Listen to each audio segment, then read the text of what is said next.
In 2016, El Chapo, the world's most feared drug lord, was finally captured, stripped of power, shoved into a cage, no guards, no loyalty, just silence. This video isn't about crime stats. It's about what exactly it feels like when a gang leader walks into jail, alone, exposed, and suddenly human. The arrest. The transformation from street king to county jail number begins long before the cell door slams shut. For gang leaders, the arrest itself represents a psychological earthquake that shakes the very foundation of their identity. These are individuals who have spent years, sometimes decades, cultivating an image of invincibility. They've survived drive-bys, turf wars, and countless confrontations that would break ordinary people. Yet nothing quite prepares them for the moment when their freedom, and with it, their power, evaporates in the span of seconds. Consider the arrest of Joaquin El Chapo Guzman in 2016, a man who had escaped from maximum security prisons and evaded capture for years. Despite his legendary status and seemingly unlimited resources, El Chapo's final capture demonstrated how quickly even the most powerful criminals can find themselves powerless. The psychological impact of such moments cannot be overstated. Imagine going from commanding armies of loyal soldiers to being photographed in handcuffs, your mugshot destined to become front-page news worldwide. The emotional turmoil during these moments manifests in various ways. Some gang leaders respond with defiance, maintaining their street persona even as the cuffs tighten around their wrists. Others experience what psychologists call cognitive dissonance, the mental conflict between their self-image as invincible leaders and the stark reality of their sudden powerlessness. Many report feeling a sense of betrayal, not just by informants or rivals who may have contributed to their downfall, but by the very streets that they believed would always protect them. Perhaps most devastating is watching their crew's reaction during the arrest. Some gang leaders describe the silence that falls over their soldiers, men who would typically rush to their aid now frozen by the reality of law enforcement's presence. The flashing lights, the tactical teams, the overwhelming show of force all serve to demonstrate that the streets, no matter how well controlled, ultimately exist within a larger system of power that can assert its dominance at any moment. Entering the jail. The first steps into a county jail represent a sensory assault unlike anything most people can imagine. The metallic clang of doors, the harsh fluorescent lighting that never dims, the antiseptic smell mixed with human desperation. Every element serves as a reminder that these gang leaders have entered a world where their previous rules no longer apply. Elvis Deschamps, a former Trinitario gang leader, describes his first moments entering Clinton Correctional Facility. It's maximum security. I'm not a gang member at the time. I'm just a neutral 20-year-old kid, because I just turned 20. I'm like 140 pounds, Dominican kid. Here is someone who had commanded respect on the streets, reduced to describing himself as just another scared young man facing the unknown. That's what it's like for most gang leaders. The intake process itself serves as the first real test of a gang leader's adaptability. Medical examinations, psychological evaluations, and the assignment of prison uniforms all strip away the external markers of their former status. The clothes that once announced their gang affiliation, the jewelry that displayed their wealth, the weapons that enforced their authority, all of it disappears, replaced by standard-issue clothing that makes them indistinguishable from every other inmate. But perhaps the most crucial element of these first moments is the assessment that every experienced gang leader conducts almost instinctively, identifying threats, cataloging potential allies, and calculating the power dynamics that will determine their survival. As Elvis recalled, as soon as I walk down, it's like this fucking skinny little tier with the cells, and it's just so skinny. I thought it was like TV where it's bigger. I'm like, whoa, that thing is skinny. The reality of confinement hits harder than expected. The physical space feels smaller, more claustrophobic, more limiting than anything television or movies had prepared them for. The immediate need to establish some form of authority or protection becomes paramount. Larry Hoover, the infamous leader of the Gangster Disciples, reportedly maintained his influence over the organization even from behind bars, demonstrating how some gang leaders successfully transition their street credibility into prison currency. However, this transition is neither automatic nor guaranteed. It requires careful navigation of complex social dynamics that can shift without warning. The first encounter with other inmates is another crucial moment that can define a gang leader's entire incarceration experience. Elvis describes this tension perfectly. Immediately, this guy pops a mirror out. What's good? Where you from, fam? I'm like, oh, I'm from Long Island. And he's like, oh, all right. Yo, listen, you look young. Don't accept nothing from nobody unless you know them, man. The psychological pressure of these first interactions cannot be overstated. gang leaders must quickly determine who to trust, who to avoid, who might become an ally, and who represents a potential threat. Unlike the streets, where their reputation often preceded them, jail represents a reset, where they must prove themselves all over again, often to people who may not care about their previous accomplishments or may see them as targets to enhance their own status. The power dynamic.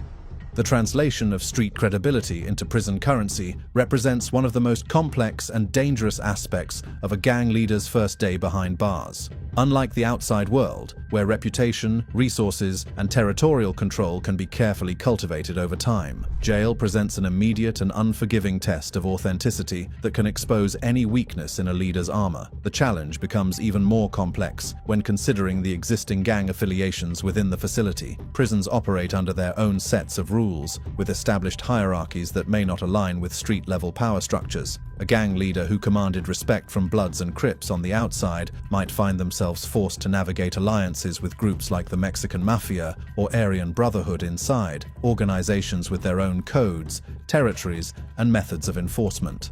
According to research into prison gang dynamics, facilities often become territories divided among different criminal organizations, each with their own sections, rules, and methods of maintaining order. For incoming gang leaders, understanding these invisible boundaries becomes a matter of survival. Cross into the wrong area, show disrespect to the wrong person, or fail to follow established protocols, and violence can erupt without warning. The psychological pressure of maintaining face while learning new rules creates an almost impossible balancing act. Gang leaders cannot appear weak or uncertain. Such displays invite challenges from those seeking to establish their own reputations. Yet they also cannot act with the same aggressive authority they wielded on the streets, as prison systems have established checks and balances that can quickly humble even the most powerful criminals. Some gang leaders attempt to maintain their authority through intimidation and violence, but this approach often backfires spectacularly. Prison guards, unlike street cops, work within the facility daily and have extensive experience dealing with inmates who try to use fear as a tool.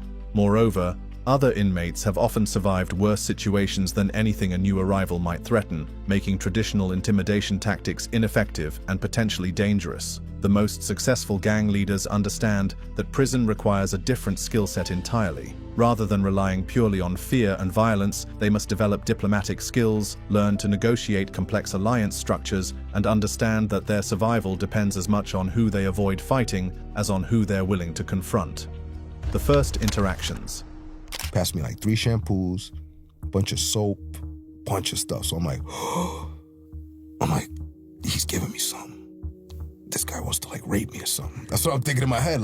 The complexity of interactions in prison lies in their deceptive simplicity. What appears to be basic human kindness, sharing hygiene products with a new arrival, becomes loaded with potential implications in the prison environment. Gang leaders must quickly learn to distinguish between genuine assistance, recruitment attempts, manipulation tactics, and potential threats, often with incomplete information and under enormous psychological pressure. Sudhir Venkatesh's observations of gang leaders like JT provide insight into how these individuals typically handle social dynamics. JT's ability to use charisma and negotiation skills to build alliances translated well to the jail environment, where verbal skills often prove more valuable than physical intimidation. However, this transition requires gang leaders to suppress their instinctive responses and adapt to an environment where different rules apply. The relationship with correctional officers presents another layer of complexity that street-smart gang leaders must navigate carefully. Some guards may specifically target high-profile inmates due to their notoriety, viewing them as opportunities to demonstrate their own authority. Others might be susceptible to corruption, creating opportunities for gang leaders to maintain some influence through bribery or manipulation. However, attempting to corrupt the wrong officer can result in severe consequences that extend far beyond the immediate punishment. Elvis's experience shows how quickly these calculations can go wrong. And he's like, what's going on? I don't know you, fam. I don't f with you. Look at my face. I ain't no punk. You think I'm young? And I start saying everything that's on my mind like an idiot, which is the wrong thing to do in prison. You're supposed to say as least as you can. The threat of violence lurks beneath every interaction, but the triggers for conflict differ significantly from street encounters. According to prison research, seemingly trivial actions like squinting at another inmate can escalate quickly, demonstrating how heightened tensions and confined spaces can turn minor misunderstandings into major confrontations. Gang leaders accustomed to controlling escalation through their reputation find themselves in situations where their presence alone might provoke rather than prevent conflict. The meal periods represent particularly dangerous social minefields. Gang leaders must navigate seating arrangements that reflect complex alliance structures, understand which conversations are acceptable and which might be viewed as intelligence gathering, and manage their behavior in ways that neither project weakness nor provoke unnecessary confrontation. A simple decision about where to sit can communicate allegiances, challenge established hierarchies, or inadvertently insult powerful individuals. Communication with the outside world becomes another crucial aspect of these first-day interactions. Gang leaders must quickly establish secure methods of maintaining contact with their organizations while avoiding surveillance that could compromise their operations or provide evidence for ongoing prosecutions. The phones, visits, and mail systems all operate under different rules than street communication, requiring immediate adaptation of previously effective methods. The psychological pressure of maintaining their image while learning these new dynamics creates enormous stress. Gang leaders cannot show uncertainty or confusion without inviting challenges, yet they must also avoid the overconfidence that could lead to potentially fatal mistakes. This balancing act requires emotional control and strategic thinking under conditions designed to break down both qualities. The cell. The first night in a jail cell might just be the most psychologically challenging aspect of a gang leader's initial incarceration experience. After years of constant activity, surrounded by loyal crew members, and immersed in the continuous demands of running criminal operations, the sudden isolation forces a confrontation with thoughts and fears that street life helped them avoid. The physical reality of the cell itself serves as a stark reminder of how completely their circumstances have changed. Gang leaders accustomed to luxury apartments, expensive cars, and the ability to move freely find themselves confined to spaces often smaller than their former walk-in closets. The thin mattress, the stainless steel toilet, the walls covered in graffiti from previous occupants, every element reinforces their powerlessness and vulnerability. Joaquin El Chapo Guzman's experience in solitary confinement provides insight into how even the most powerful criminals struggle with isolation. His reported psychological difficulties during extended periods alone demonstrate that no amount of street credibility can prepare someone for the mental challenges of confinement. For gang leaders facing their first night, the silence becomes deafening after years of constant noise, activity, and social interaction. The absence of their usual support systems creates a psychological vacuum that many gang leaders struggle to fill. Many gang leaders describe using these first nights to attempt communication with their outside organizations, despite the risks involved. Smuggled cell phones, coded messages through legal visits, and signals through family members become lifelines to the power structures they've left behind. However, these communications also come with heavy risks. Discovery could result in additional charges, longer sentences, or placement in restrictive housing that would make survival even more difficult. The psychological weight of their legal situation often becomes overwhelming during these quiet hours. Gang leaders who spent their careers avoiding consequences suddenly face the reality of extended sentences, ongoing investigations, and the possibility that their criminal careers are permanently over. The mental adjustment required is enormous, particularly for individuals who have defined themselves entirely through their criminal success and street reputation. Sleep becomes elusive for many reasons beyond the uncomfortable conditions. Just the fear of being attacked while vulnerable keeps many awake during their first night, and this creates exhaustion that compounds the psychological stress they're already experiencing. The graffiti and messages left by previous occupants serve as both warnings and sources of information. Gang leaders often spend hours studying these communications, trying to decode references to ongoing conflicts, alliance structures, and individuals they should approach or avoid. This informal intelligence gathering represents one of the few advantages they can pursue from within their cells, though the information's reliability remains questionable. The planning that occurs during these isolated hours often determines whether a gang leader will successfully adapt to prison life or become another casualty of the system. Those who use the time to develop realistic strategies for survival, alliance building, and conflict avoidance often fare better than those who spend the night plotting revenge or maintaining unrealistic expectations about their influence within the facility. The gang's response. While gang leaders struggle to adapt to their new reality behind bars, their arrest creates immediate and often chaotic consequences for the criminal organizations they've left behind. The power vacuum created by a leader's incarceration can trigger internal warfare, territorial disputes, and succession battles that sometimes prove more dangerous than any threat the imprisoned leader faces personally. Larry Hoover's situation with the gangster disciples illustrates both the potential for maintaining influence from prison and the inevitable changes that occur when leadership is removed from direct street operations. Despite his life sentence, Hoover allegedly continued to direct organizational activities from behind bars, demonstrating that some gang leaders successfully transition their authority from street corner to cell block. However, this transition requires careful planning, loyal subordinates, and communication methods that can evade law enforcement detection. The immediate aftermath of a gang leader's arrest often starts with a corporate power struggle, but with violence replacing boardroom maneuvering. Lieutenants who previously competed for their leader's attention suddenly find themselves vying for actual control of territories, drug operations, and criminal enterprises worth millions of dollars. These succession battles can transform previously stable organizations into chaotic collections of competing factions. The communication challenges between imprisoned leaders and their street organizations create even more complications. Every phone call is monitored, every visit is observed, and every piece of mail is scrutinized for evidence of ongoing criminal activity. Gang leaders are forced to develop sophisticated codes and communication methods while working within systems designed to prevent exactly this type of coordination. Some organizations prove surprisingly resilient to their leaders' removal, having developed sufficient institutional structure to continue operations without constant oversight. These groups often represent the most sophisticated criminal enterprises, with established protocols for leadership succession and decision-making processes that don't rely entirely on a single individual's authority. However, even the most well-organized criminal groups experience some disruption when their primary leader is removed. The financial implications of a gang leader's arrest can be devastating for both the organization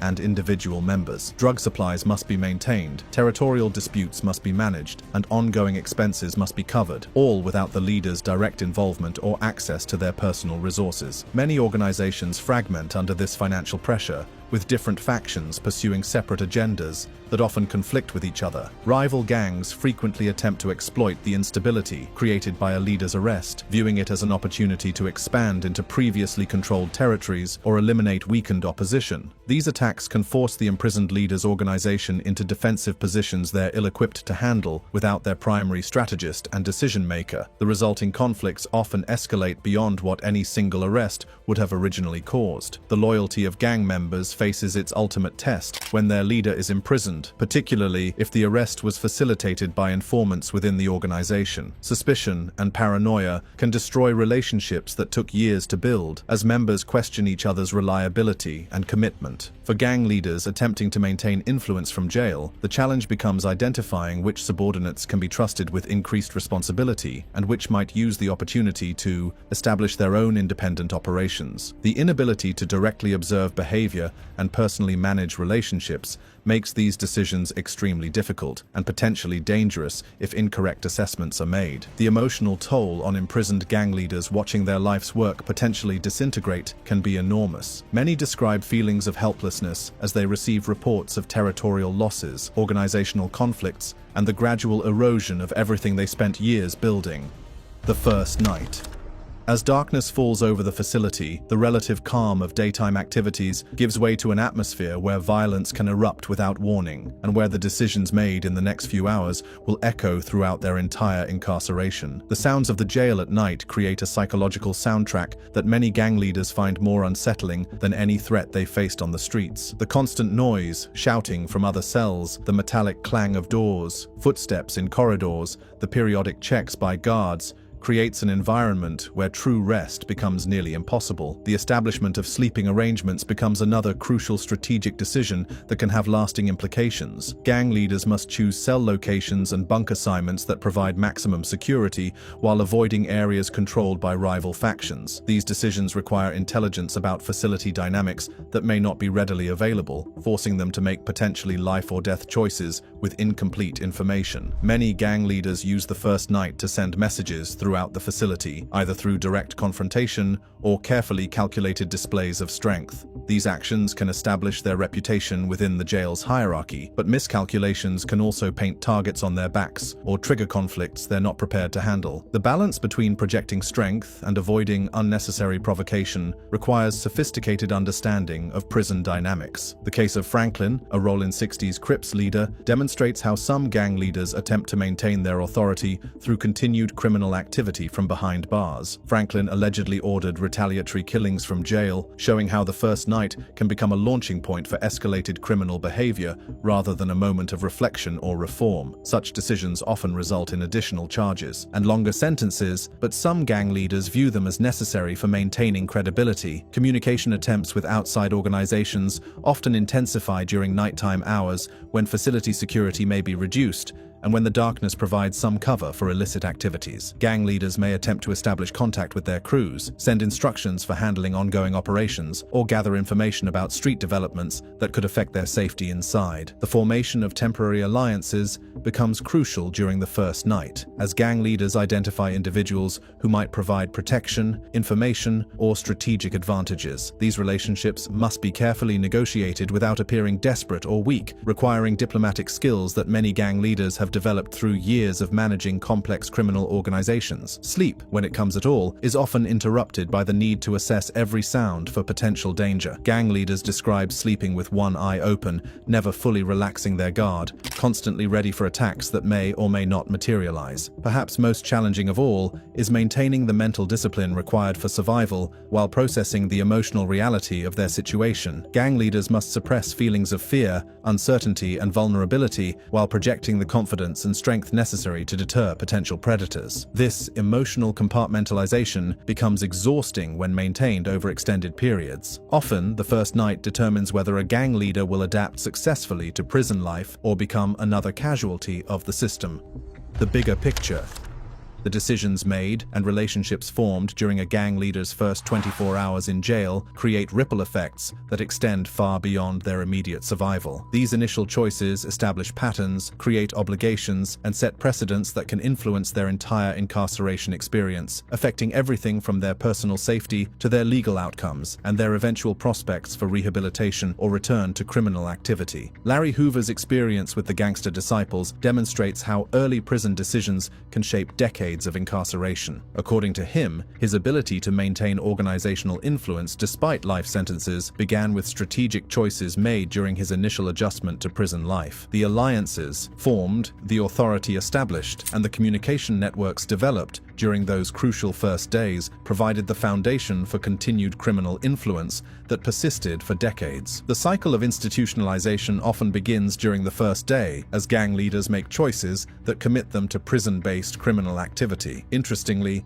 many gang leaders face longer sentences due to crimes committed in jail to maintain their status. What begins as defensive positioning in the first 24 hours can evolve into aggressive expansion of prison-based operations that dwarf their original street activities. The psychological transformation that occurs during these first 24 hours often proves irreversible. Gang leaders who successfully establish themselves within prison hierarchies frequently discover that their new identity provides more consistent power and respect than their street operations ever did. The structured environment of prison, paradoxically, can offer gang leaders clearer paths to authority and influence than the chaotic uncertainty of street-level criminal activity. Elvis Deschamps' evolution within the Trinitario organization illustrates this transformation perfectly. So I said, I'm going to become the leader of this shit. I was like, I'm going to become the leader of this. I'm going to bring this to Long Island, and I'm going to become the Supreme Commander of Long Island. His strategic thinking during those early days of incarceration laid the groundwork for a prison career that would span nearly 2 decades and eventually extend his influence far beyond the facility walls. The impact on families and communities begins with the power vacuum created on day 1, but extends into generational cycles of criminal activity and incarceration. Perhaps most significantly, the first day often determines whether a gang leader's incarceration represents the end of their criminal career or merely a temporary interruption in their ongoing criminal enterprise. Those who use their initial 24 hours to begin genuine reflection and reform efforts sometimes discover paths away from criminal activity. However, those who spend their first day establishing prison-based operations often find themselves locked into criminal careers that extend far beyond their original sentences. The ripple effects of these first-day decisions continue expanding long after the gang leader completes their sentence, affecting families, communities, criminal organizations, and correctional systems in ways that can persist for decades. Understanding these long-term implications provides crucial insights into why the first day of incarceration represents such a critical moment in the lives of gang leaders and in the broader struggle between criminal organizations and the justice system. This isn't just about one day, it's about a system that either breaks the cycle of criminal behavior or reinforces it through institutional structures that can transform individual survival decisions into generational patterns of crime and incarceration. The choices made during those first 24 hours often determine which outcome becomes reality. Thanks for watching. Check out other cards on the screen.